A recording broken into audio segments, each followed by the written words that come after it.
The History of the Old Brick Church podcast is brought to you by St. Luke's Historic Church and Museum, located in Smithfield, Virginia.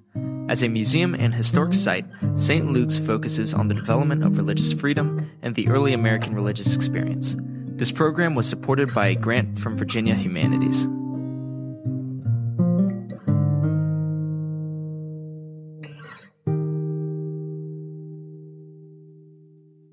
We are so delighted today to be with Dr. Sheri Shuck-Hall, Professor of History at Christopher Newport University and the Director of the University's Center for Public History. Dr. Shuck-Hall has degrees in history from Berry College and a master's and Ph.D. in history from Auburn University. Dr. Shuck-Hall, thank you so much for being with us and for being such a good friend to us at St. Luke's. We've received a number of interns from CNU, including our education director, Rachel Pop. We're so thankful that you could be with us as our very first guest on our podcast. And I just want to ask you a little bit about your background and what motivated you to get into the discipline of history. Thank you so much for this wonderful opportunity. And it's just a real honor to be here. What moved me to pursue history was really a deep interest in understanding why certain events happened, exploring different cultures, and also learning from the past to have a brighter future. I had an amazing opportunity to intern at a Cherokee museum, Chieftains Museum in Rome, Georgia, while I was an undergrad. So we completely updated the museum's treatment of the Cherokees so that it was more accurately portraying the indigenous perspectives.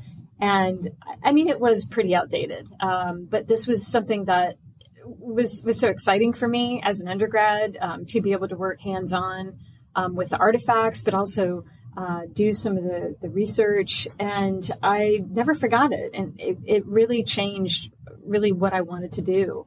And I later worked there as an assistant curator, and I knew then that I wanted to research more and to help bring the rich history of Native peoples to life. I just had a real passion for it. And I later pursued a doctorate in Southeastern Indigenous history with a special focus on early America. And the interesting thing about working for a museum, though, is that I knew the value of reaching the public. And I think this is where sometimes academics have a harder time with that. You know, they're focusing so much on their scholarship, but it's really never shared as much as it could be to the public. You know, we go to conferences and we end up speaking to each other. And, okay, so maybe 10 years down the road it ends somewhere in a textbook, but it doesn't get to the public right away. And so because I had this experience in public history at a museum, I really am passionate about making sure that new information gets to the public as soon as possible. And, you know, again, it's our job and our duty to share history and the significance to the wider audience. Otherwise, again, we're just talking to ourselves. So that's why I actually established the Public History Center at CNU. Our mission is to conduct research on challenges faced by public history agencies like museums, historic sites in the 21st century. We believe that the public can help inform history and in particular through survey data so that we can better serve communities' interests as well as their educational needs.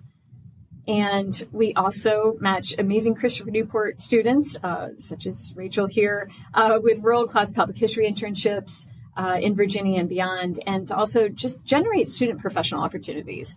Again, that is something I really care deeply about. I think a lot of people think history is, you know, the only thing you can do is teach. And that's true. And again, I love teaching. But I also think there are other alternatives. And those people who aren't necessarily meant for the classroom, they can reach a really wide audience by sharing really amazing things about our past. And that's why in our department at CNU here, there's a really large emphasis on internships and making sure that we can, you know, get all those skills that we learn in the classroom and apply that to the real world. And, you know, whether or not my students end up going into public history, at least gives them a lot of experience in working with the public. And again, you know, all those tools that we learn in the classroom, these are really important ones, like analysis and learning how to write, learning how to share. different information.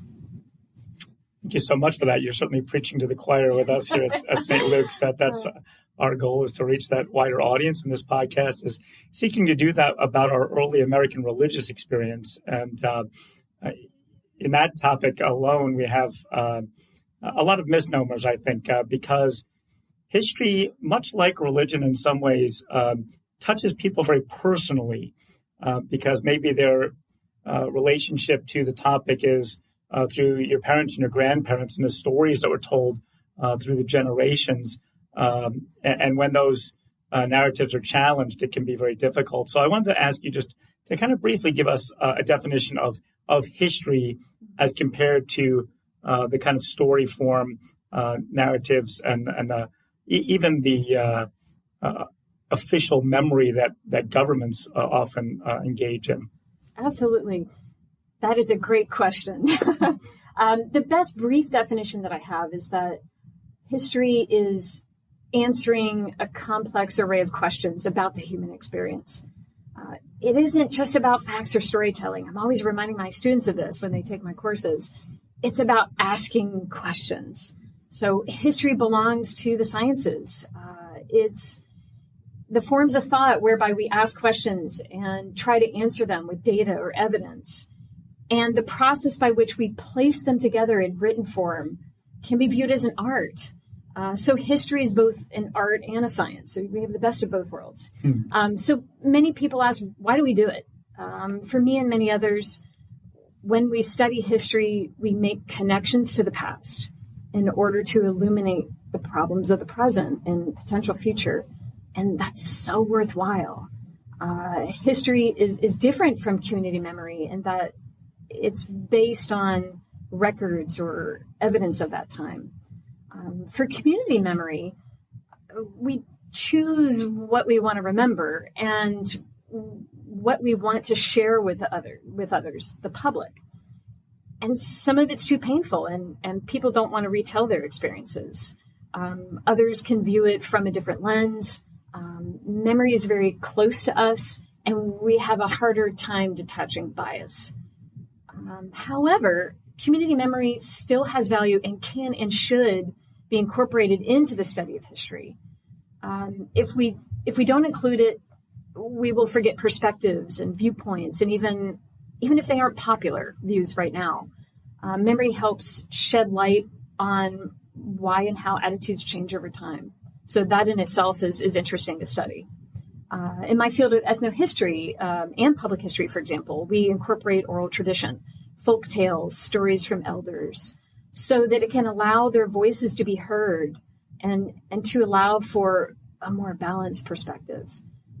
Many cultures, they didn't have a written tradition. So all we have are accounts from one side, like the European perspective, for example. So oral tradition or community memory, it's really important so that we offset this imbalance. Also, it's really interesting to the public. When we go to museums or historic sites, we want to hear those personal stories. That's what people remember. That's what they take back with them. It draws people in, and people can relate to it, just even the day-to-day events. I'm glad you brought up the more positive aspects of corporate or community memory, because it can be used for good purposes and nefarious purposes. And I was just rereading this morning Lincoln's first inaugural, where he uses the term the mystic chords of memory, and he invokes the battlefields and patriot graves, and says that surely this well will be one of union, if touched as they must be by the better angels of our natures. So that was a good, kind of longing for the past to inform the present in a way that would move people to a peaceful solution to something that became the great tragedy that it was. Certainly the civil rights movement invokes memory in those kinds of ways. So I don't want people to be left with the idea that memory is a bad thing. Oh, it's not. It can be, and it can be a good thing, but it is distinct from the discipline of history, which looks at those past documents and even archaeological record, that sort of thing, to let the past speak to us. because our memories can be faulty, right? Absolutely. And think about how we remember certain things in our childhood, for example. I mean, everyone wants to put a positive spin on it, and it may not be based on reality, but it is still important to have some of those stories that are remembered, especially those that are passed on through generations. To me, that's the most exciting, is when you read origin stories or folk tales by a specific tribe, by a chief or an elder, and they're so moving. Even though, okay, is it fully based on actual fact? Perhaps not, but it's from their perspective, and it was passed down through generations. So that in itself it's just such an amazing thing to read, that we wouldn't have otherwise.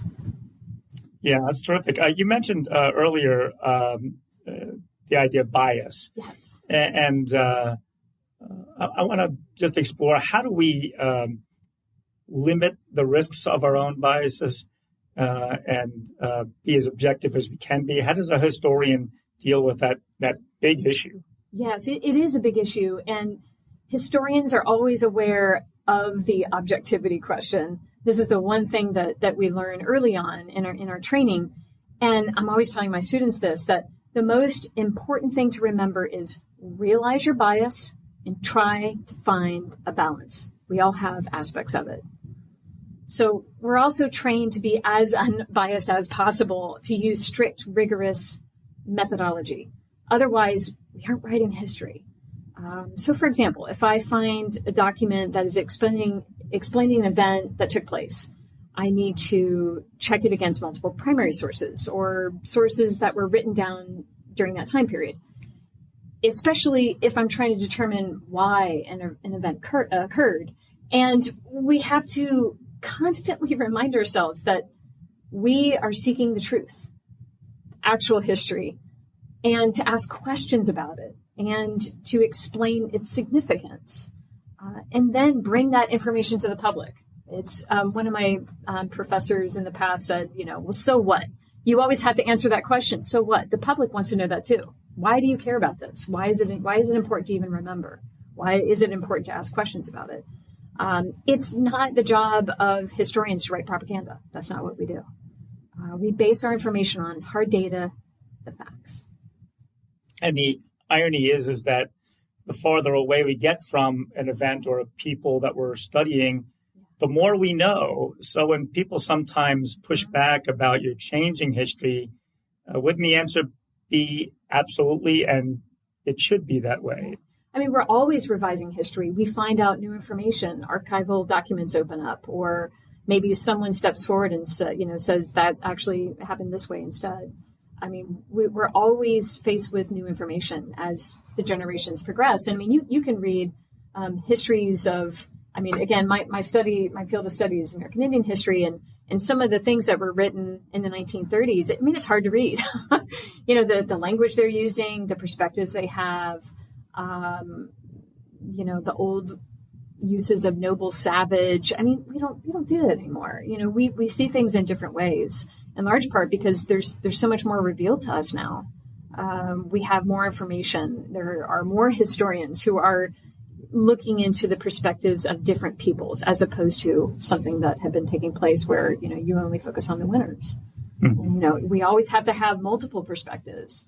I always stress that. It's like you have to have some kind of balance. You can't just have one side of the story. I was talking about the American Revolution the other day in one of my classes, and we covered the, one perspective, which is the American perspective. And I also introduced them to the British perspective. You got to see it from the empire as well. And one of my students said, I've never really heard it from the British perspective. I was kind of surprised. I said, well, if we want to see this from a larger perspective, we need to see it from multiple perspectives, one side versus the other. And, how do we need to understand it to fully embrace a specific interpretation of why it took place. Yeah, it seemed to me that that's one of the ways in which the study of history has grown so much, because when I was a student 100 years ago, it seems like everything was about the powerful men mostly, and it didn't take into account the average person. And shouldn't history certainly delve into that, since most of us are average people and we can connect to the stories of people who are like us. And also just to have a more of a balanced approach to how you understand people, how you understand events. I would much rather see something from both perspectives than just one. To me, it's too one-sided that way. If you're only taking it by one perspective, by someone's interpretation of something, it's like, why not include all of them?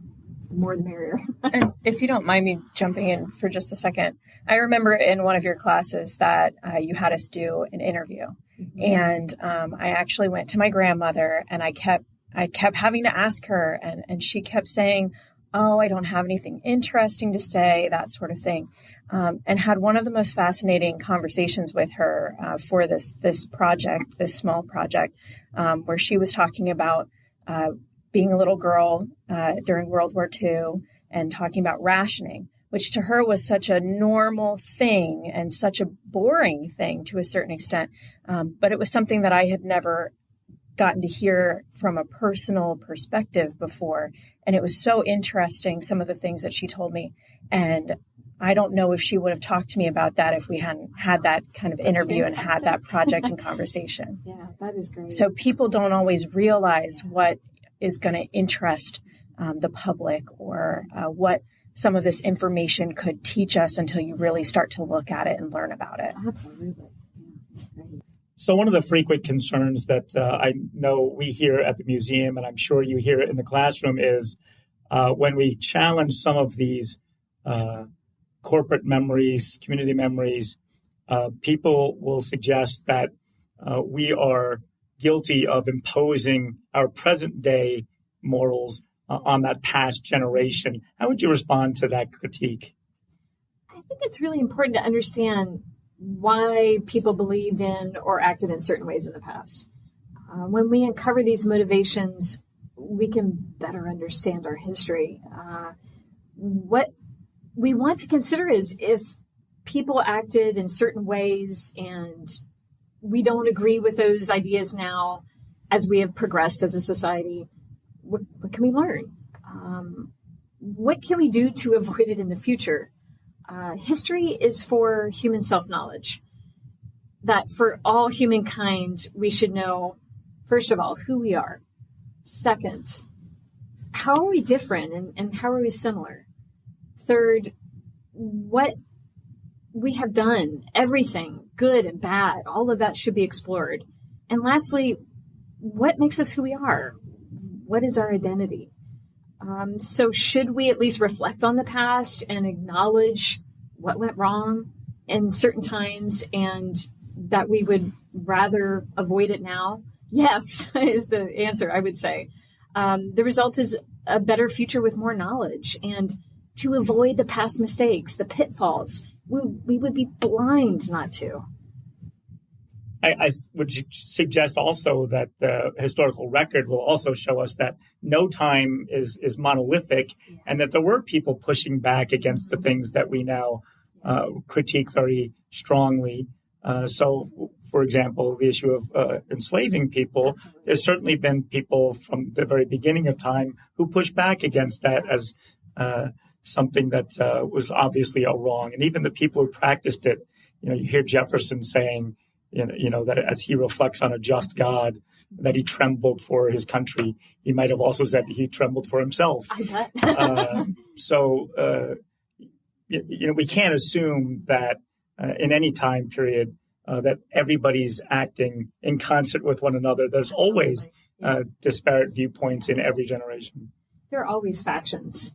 Yeah. That you have, believers, in one mindset versus the other. And I think that's really, it's critical for us to explore and reflect on that. And if it means that we may have an inherent judgment on those issues, I think, historians in general, I would say it would reflect bias if we're judging too much.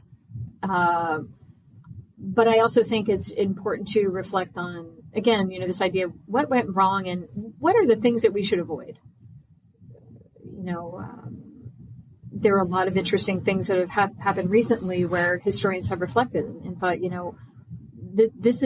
we're very divisive. And what can we do to bring us back together? How can we reflect on our history? So I think there's a lot to learn from history. And I think that's why it's so important that we do it, that we truly know history. Yeah, so a balanced critique is always helpful. Absolutely. We can critique George Washington for his having enslaved people, but also critique him in a positive way for his efforts in religious freedom, which is kind of our bailiwick here. So there's always a mixture of good and bad in each of us. So. Absolutely. I would completely agree with that. Yeah. Yeah. So the elephant in the room with this topic is the current debates over monuments. So when people say when the Lee statue comes down in Richmond that we're losing history, we're not quite losing that, are we? Yeah, I mean, this is a really hotly debated issue, and I think it's first important to understand multiple perspectives, as well as examine what is the history behind the statue.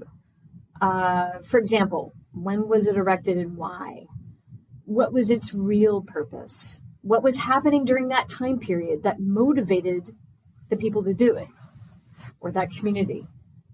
What does it represent for different people of diverse backgrounds? And once you understand this, you can move forward and make a decision. Also consider asking, are there other alternatives to display community memory, ways in which don't intimidate or hurt others? Should we avoid specific people and instead focus on something more abstract? This is something that we had discussed earlier. These are all questions that we're working on as communities rethink their approach to memorials, monuments, and statues. This is where survey data could be helpful as well. This is a tool that we use quite often in the Public History Center at CNU. What do community members really think? And what do they think about possible alternatives that are being suggested?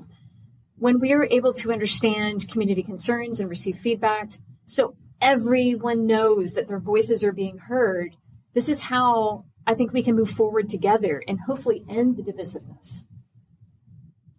Right. So statues are more about the people that put them up than the people they even honored in a lot of ways. That's kind of the history we can still explore with that.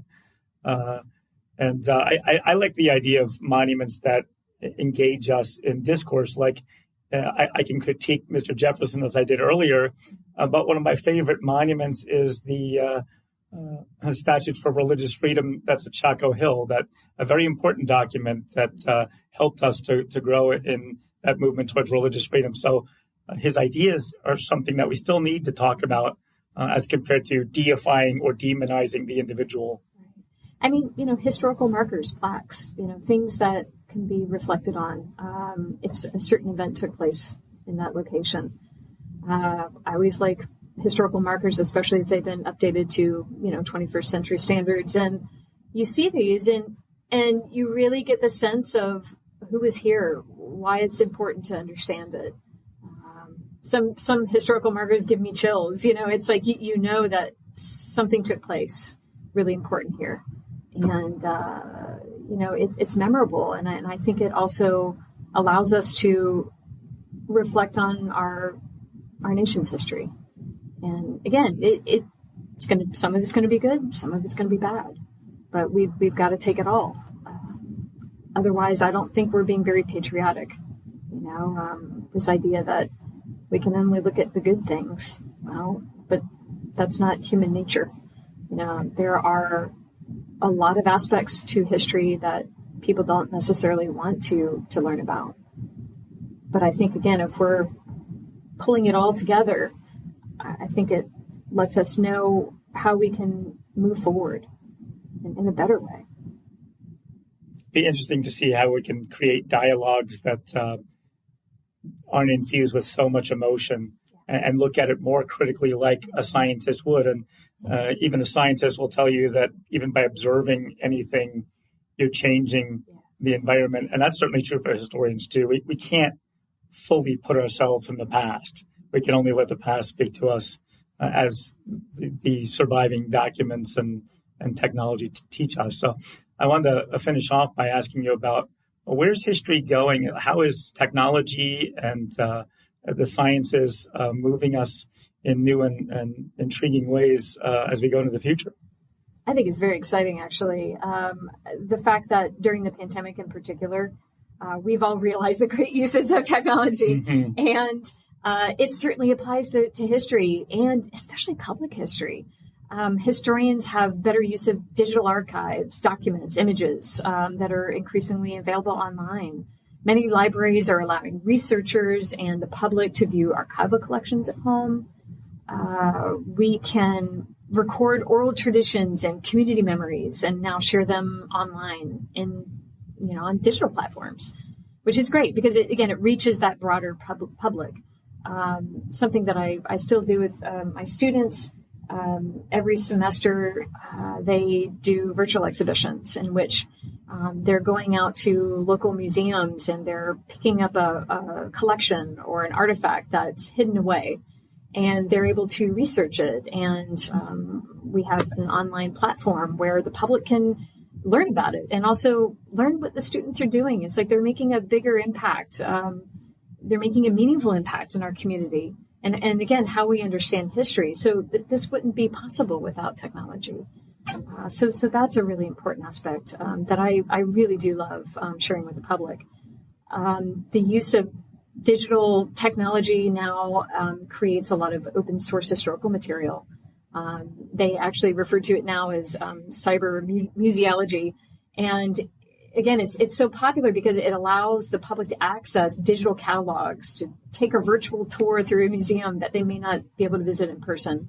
And I think that the biggest aspect here, and this is something why I really embrace technology, even with a lot of my assignments in the classroom, is that it allows for greater public engagement. It's like you're getting this really important information to the public, and in the process, a lot of my students are learning why it's significant, why it's important to do it. So I can think of some other examples. I mean, we have a greater connection through our past through DNA testing.